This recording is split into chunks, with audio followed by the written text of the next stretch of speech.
Perfect Talk is what it do. On this episode, we talking about Fani Willis. They trying to throw some dirt on her name down in Georgia, and she is not with it. Also, we got to talk about your man Jason Kelce. Is he retiring? Is he coming back? What's happening out here? Ron DeSantis has decided to drop out of the presidential election. Lil Nas X says, I'm sorry, after dropping a controversial video. Kid Cudi and Lupe Fiasco make peace, I think. And Mos Def says Drake isn't hip-hop. Agree or disagree? It's the Perfect Talk podcast, baby. Let's get it. Perfect Talk is what it do. It's your guy DJ Playboy back with another episode of the Perfect Talk podcast, holding it down for y'all, man. It is cold out here where I'm at. I think it's cold everywhere in the United States right now. So shout out to everybody out there doing the damn thing. Stay warm. You know what I mean? Stay dry. Stay indoors if you can, because the roads is crazy sometimes. But we all dealing with this wintry blast, man. Right now, I gotta give a shout out to somebody who hopped in the comments. Everybody out there watching us on the YouTube, make sure you go hop in the comments. Make sure you like. Make sure you subscribe. That's the most important part right there. And this particular person was commenting on a video that I dropped about Nikki Haley. Go check it out. We're going to put it up here, you know what I mean, on the YouTube so y'all can go check it. But he was responding to a part where I said, I was in the comments responding to somebody else, and I was like, Elise Stefanik wants that #1 spot. If you don't know, you know, she's vying to be Trump's running mate, trying to be the vice pres. And shout out to Spanish Sparta. Their response was at Perfect Talk Podcast, say no to women leadership. Now, I don't know if I'll completely agree with that, but their sentiment is something that's heard a lot on the internet nowadays. They call it, you know, the red pill society. You know what I mean? The people, the manosphere, the people who, you know, feel like men have been held down by the women's lib movement and just the rise of like what women's rights and liberation has been in the past 30, 40, 50 years. And we'll step away from politics. I'm sure, I'm not 100% sure if Spanish Sparta is a troll, is a bot, is just somebody hopping in there because it was a political video, or somebody that really feels this way. But we'll take it away from politics. I've heard people say that, you know, they don't want a woman boss. They don't want to respond to a woman telling them what to do. And I can't 100% say I disagree with that, but I don't mind a woman telling me what to do more than I mind a man telling me what to do. Like, I don't really care for anybody telling me what to do.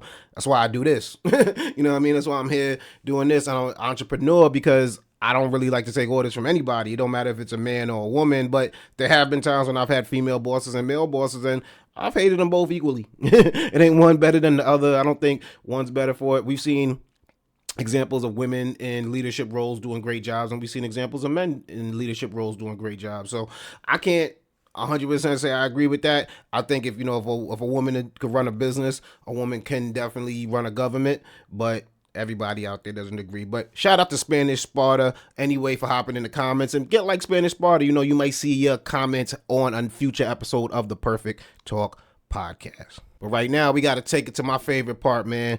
That's when we flip it to Plicker Spotlight Story. We got to shine a light on them, baby. You know what I'm talking about? And this is where we take a story that may be getting some buzz, might not be getting the most attention. It might be the biggest story out there, but it's something that I feel a light needs to be shined on, and something that we got to talk about here on the podcast. And first up, Fani Willis. Oh, Fani. What's going on in these streets, man? If you don't know, she is the DA responsible for the Trump election fraud case down in Georgia, the election tampering case where, you know, Trump and some of his co-conspirators tried to get people in Georgia to not certify the vote for Joe Biden. Go do your research on that if you don't know. But, you know, everybody knows by now Trump is facing a myriad of legal cases, and this just happens to be one of them that he's up against.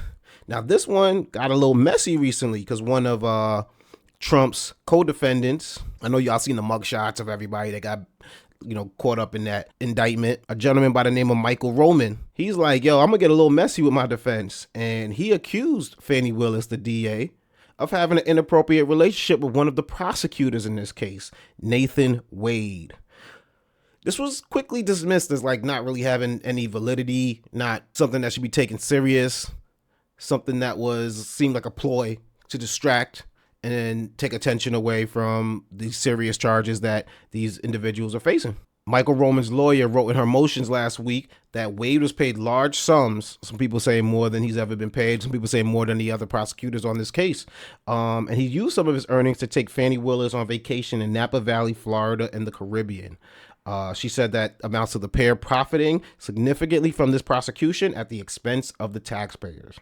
This story took another turn when Nathan Wade's estranged wife mentioned Fani Willis in her divorce proceedings, and lawyers for Nathan Wade's wife served a subpoena to Fani Willis. Fani Willis has responded and saying that this is obviously an attempt to embarrass her, to embarrass Nathan Wade, to make them look bad, to get attention away from the story.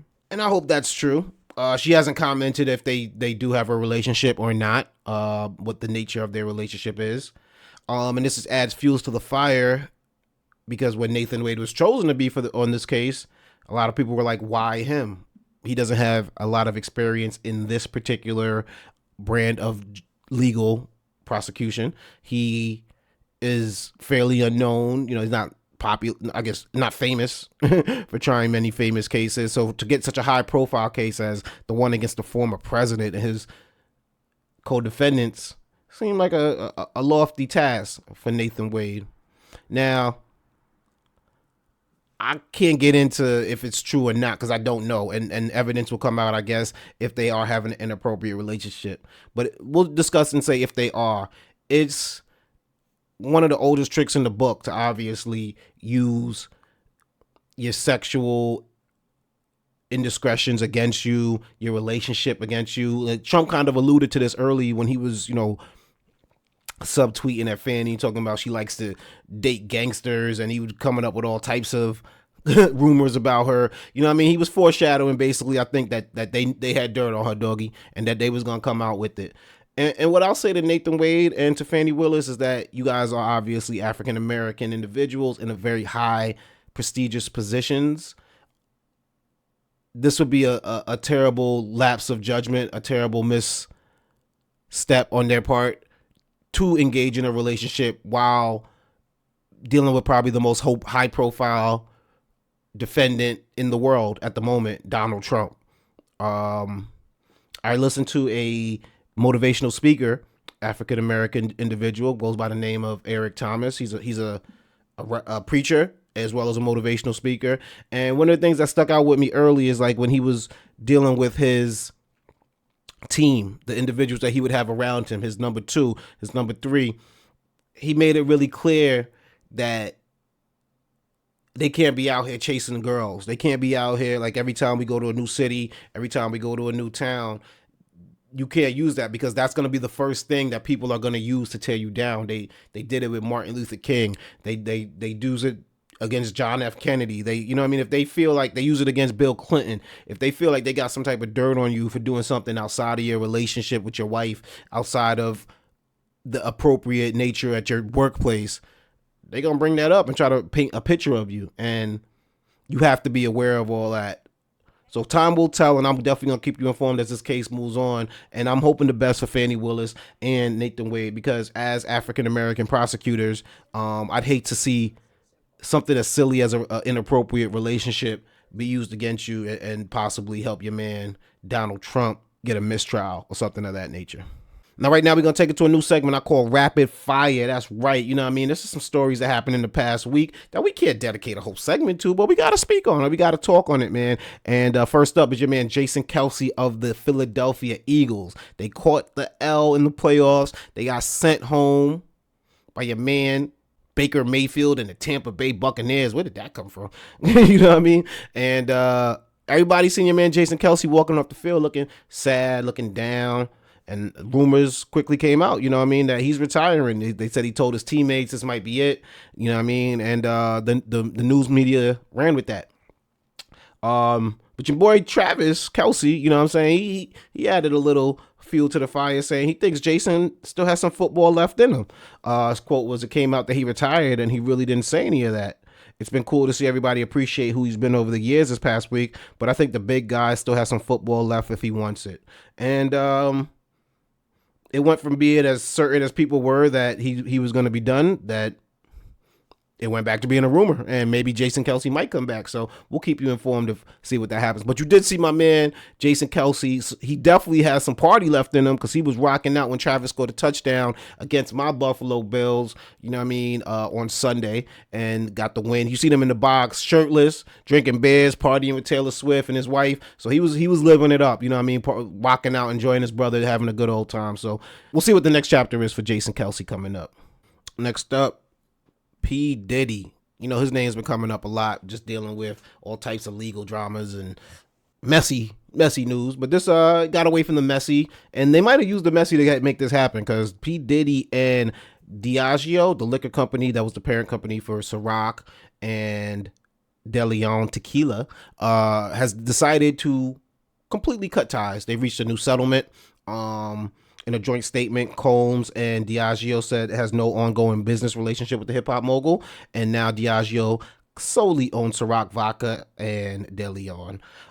This came after P. Diddy made accusations that the parent company, Diageo, was not giving the same attention to Ciroc, and Diego not planning any agave. Yeah, I believe it's called agave for De Leon tequila, but we're planning agave for the other tequila companies that they own, along other things in terms of marketing and the attention not being to what Sean Diddy Combs felt was equal to their other brands. Now, the move comes after Diddy has been dealing with legal lawsuits due to sexual misconduct, allegations of assault, and things of that nature. It's possible that Diddy probably didn't want to keep his name in the media for different lawsuits if he could avoid it.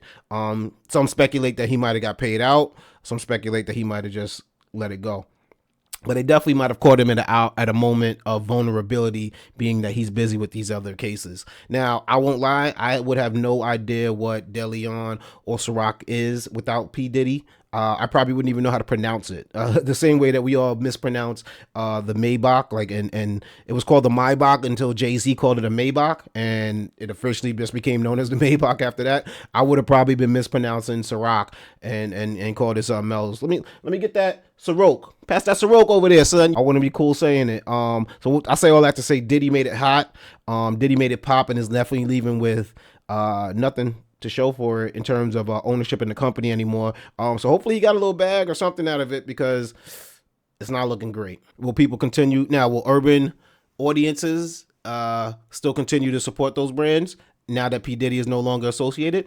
Let's wait and see. Hop in the comments. Let me know. Your girl Mia Khalifa last made headlines for just having some pro-Palestine, even as far as pro-Hamas tweets on October 7th. And the subsequent days after that. And it seems like people have not forgotten about that. She had posted a video this week of a lady seemingly harassing her as they were waiting for their cabs in the airport. Yeah. You proud of your mom? Israel Chai. I'm Israel Chai. You see that?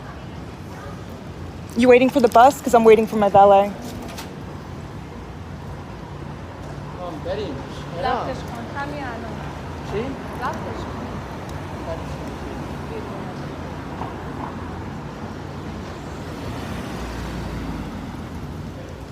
She got real quiet now.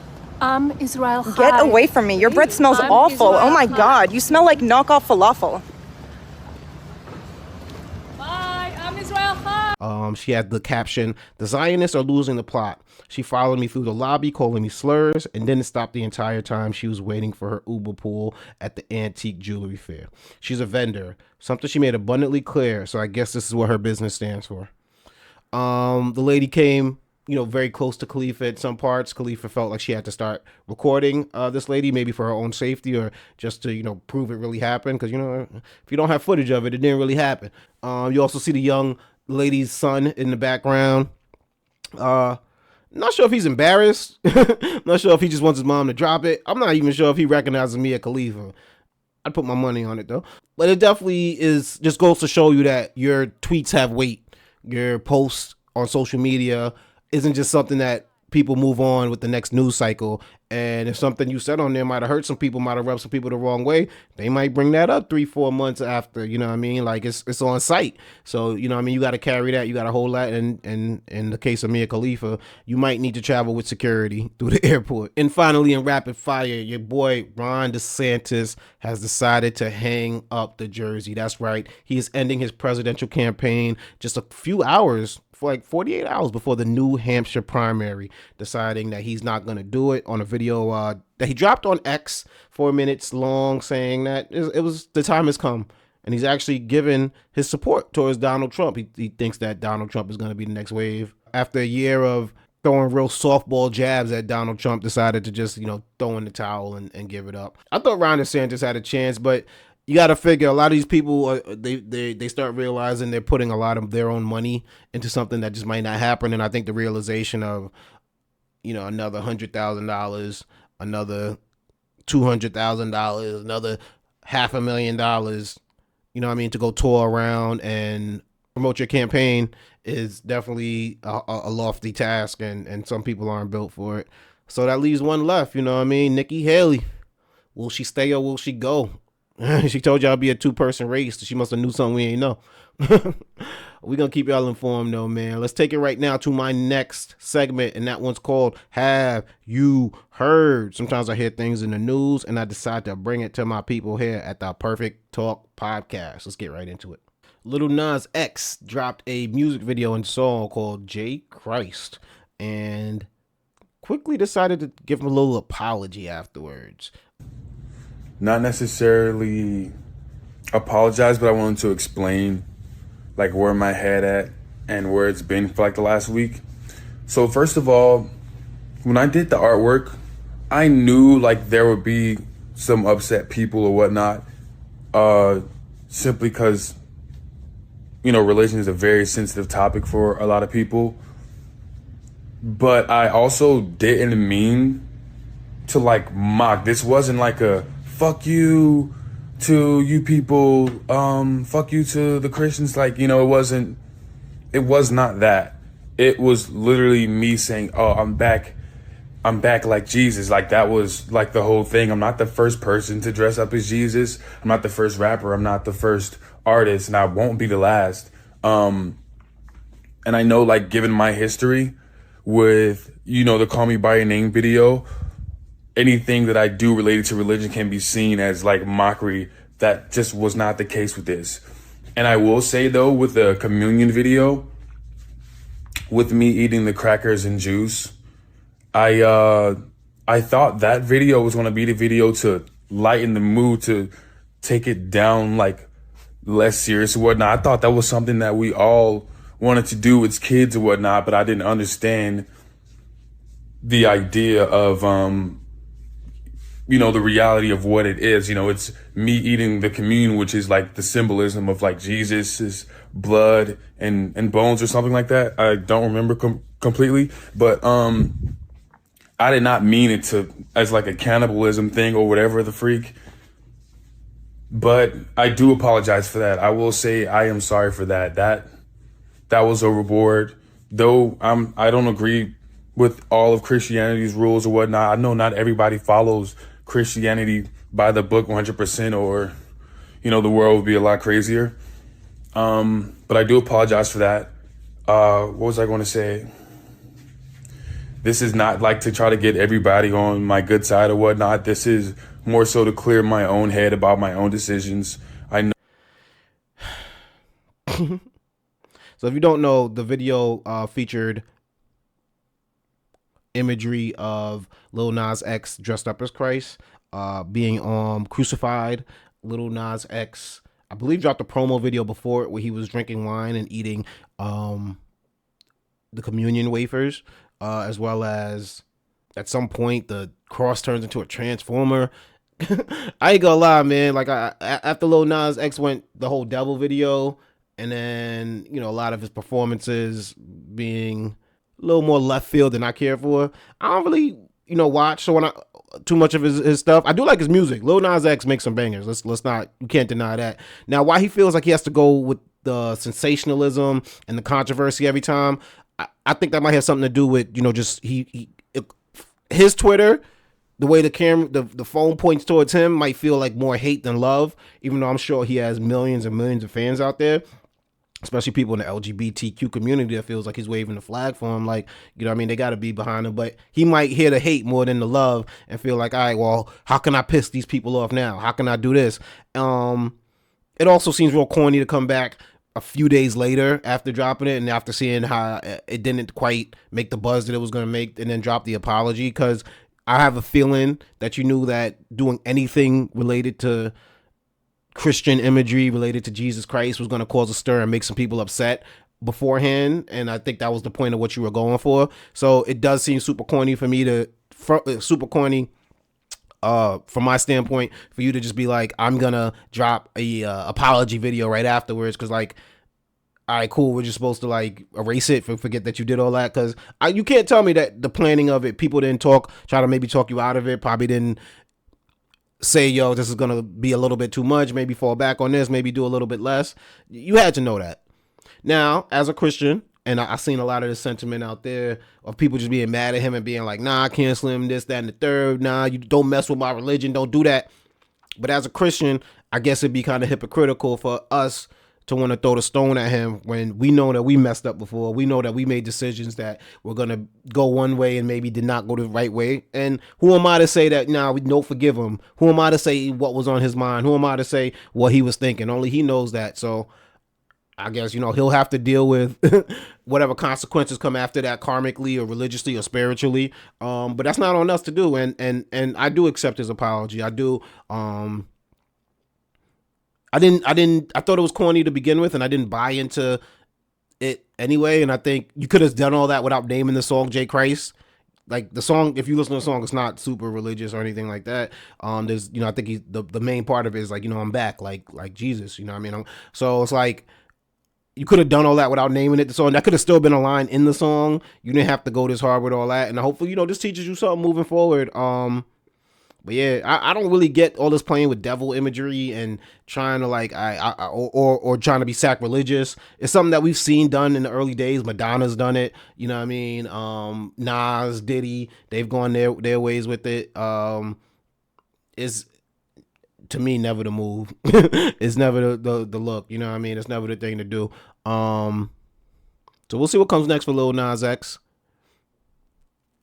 I seen that movie Book of Clarence didn't do too crazy in the box office either, and it looks like a great movie, very star-studded cast. But I think sometimes people they're not trying to play with the satire, and not to say that's what Book of Clarence is, because I heard an interview with the director of it. I think it's a really good take on it, but I think just from the marketing of it, people assume it to be one thing that it might not be, and they aren't really willing to give it a chance, and that's sad. You know what I mean? Like, you should be allowed to play with these themes and do it in a respectful way, but also be able to expand and make stories out of it. So Lil Nas X, we forgive you, dog, and we'll see what comes. I'm sure he'll be back with something else. Like, but don't always go to, like, you got crazy musical talent, bro. Lean on that. Don't always feel like you got to do the craziest thing or what's gonna get the most attention or what can I wear that's gonna have me on the front page. Like, nah, lean on the music, because from my standpoint, you're doing pretty good. In hip hop news, Kid Cudi and Lupe Fiasco have decided to squash their beef. If you don't know, this beef has been ongoing for years. This is something that I needed to explain to me, because I've heard rumors and whispers about it, but I guess it all really dates back to when Lupe Fiasco was offering to give his supporters, his fans, a verse. If you rap, if you spit, I'll give you a guest feature, $500. That's all, you know what I mean? I'm sure Lupe could have charged thousands upon thousands of dollars, but was giving his supporters a verse for $500, in which Kid Cudi decided to not call Lupe Fiasco, not pull Lupe Fiasco aside, but to tweet at him publicly and say, Lupe, what do you plan on doing with all that money? Is any of this going towards a charity? And Lupe did not really appreciate that. He's like, What you mean? I think he said he responded to him. And then Kid Cudi kept tweeting, but he wasn't tweeting at him, but he was tweeting about him, saying that this is a sucker move. He's trying to steal from his fans, this, that, or the third. Lupe found this to be really from left field because he supported Cudi throughout the years. He looked out for Cudi when Cudi was down. And in my opinion, I mean, this might just be one of those times like Kid Cudi obviously deals with, depression. He deals with mental health struggles sometimes, and he might have just been going through it, as opposed to really shooting from a place of actual common sense, and it is what it is. Recently, he did an interview with Zane Lowe because his new album Insano just dropped, and he was talking about like working at the vape store and how like he didn't want rappers to really see him because he knew he was going to be famous, and he didn't want it to be something where somebody could always come back at him and be like, yo, you folded my clothes for me, you rang me out, which is a silly sentiment, but because a lot of people have jobs before they blow up, but it also makes sense because he knew he was going to be popping. So he didn't mean that specifically for Lupe, but he brought up how to this day he's seen Lupe in there, and he kind of went to the basement and da. And to this day, Lupe don't like him. You know what I mean? And he's like, so it kind of like it justified his opinion on it. Where Lupe was like, yo, we gotta get back to like. Lupe did not appreciate his name being brought up, hopped back on Twitter, or X as they call it now, and was just like, yo, bro, we can still shoot the 5. I still want to kick this dude's ass. Like, stop bringing my name up. Oh, this is corny. You know what I mean? Fans try to explain where Kid Cudi was coming from because maybe Lupe seen it from a clip. Finally, Cudi decided to say, man, love you, G. I'm sorry if I hurt you, man. Life is too short. Hope you can find it in your heart to get past this. After Lupe told the backstory of why he felt again, you know what I mean? Lupe at first wrote, all I was asking for, you know what I mean? It just all I needed was a little apology, a little explanation towards it. But then changed his mind and said, on second thought, homie, this ain't enough. You need to talk to me. So as a recorder right now, we don't know if Kid Cudi actually decided to reach out to him and further it. But, headlines were coming out that the beef is squashed. So, I don't know if they were just jumping the gun because of the first tweet that Lupe put out, or if Lupe is still holding on to this. I think it's time to move on. You know what I mean? But there does need to be a conversation. And I think we can't be avoiding conversations. We can't be like Lupe brought up at times where Kid Cudi was avoiding them. Kid Cudi, was ducking from him when he was going places. So it's definitely it's silly at this point, guys. I think it's something that you got to move on, and it's just best for the culture, man. And if we're gonna talk about culture, we got to talk about this Mos Def Drizzy Drake scenario. Mos Def was asked on the Cutting Room Floor podcast how he feels about Drake, what he thinks about Drake's music, and he had this to say: Is Drake hip hop?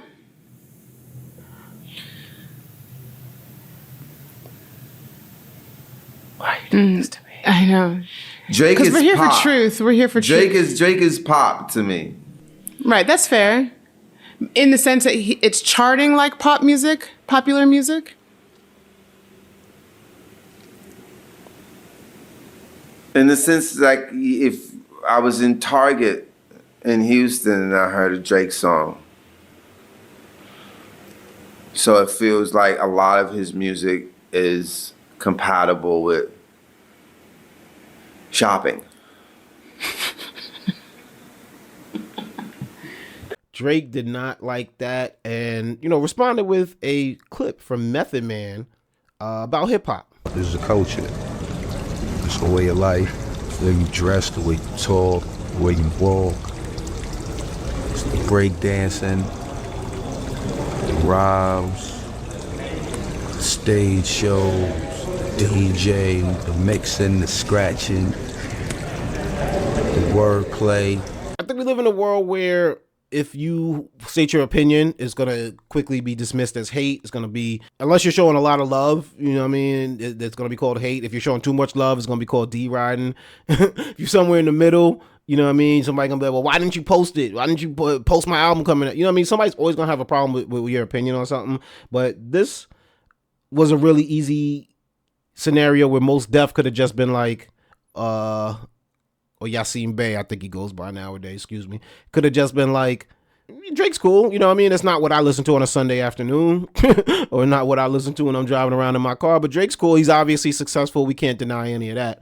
But no, he went on to this whole metaphor about shopping that I've seen people interpreted it as him saying Drake's catalog is like shopping in a department store where you could get something here, but then you could get your tires changed at the same time, but then you could go to the kitchen section. You know what I mean? You might be able to get a t-shirt for your kid while you're there. You know what I mean? That's what Drake's catalog feels like. And I've also heard people interpreted it as this is the music that's playing when you're in a Target, when you're in a department store, which is what I took it as, which to me isn't a bad thing. That just shows your success level. But obviously he was saying it in a way to make it seem as if Drake's corny. Bro, if you don't like Drake, just say you don't like him. Like, if you don't like his music, like that shouldn't be a problem. You're allowed to say that. But going on this weird like metaphor makes it seem like you really don't like him. Like you really got a problem with it. And I can see why Drake felt he had to respond.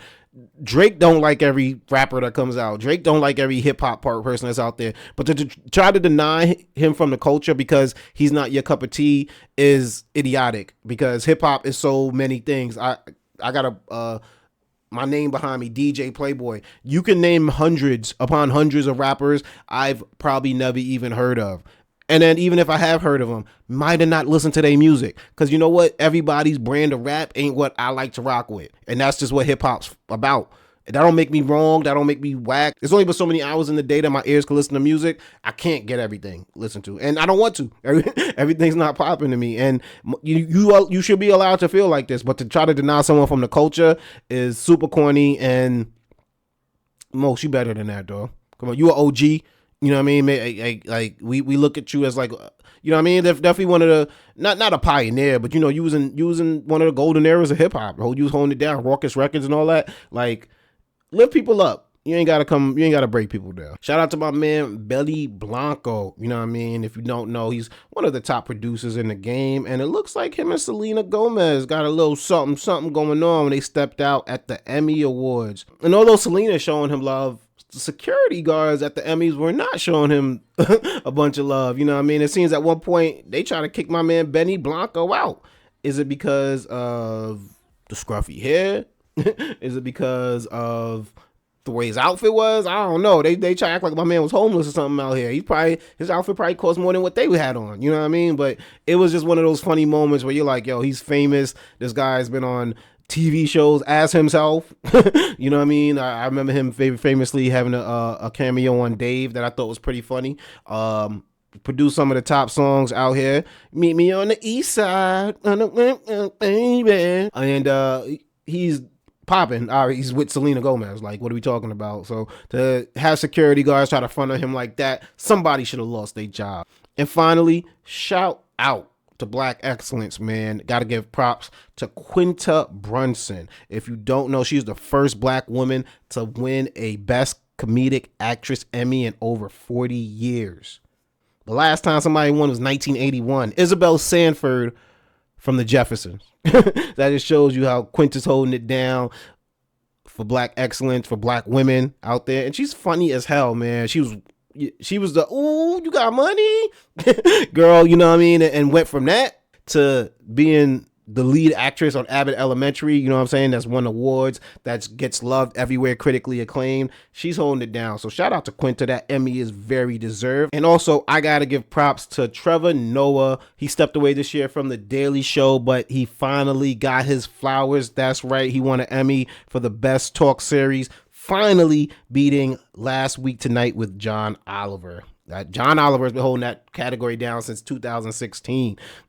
Trevor Noah was like, no, I got that.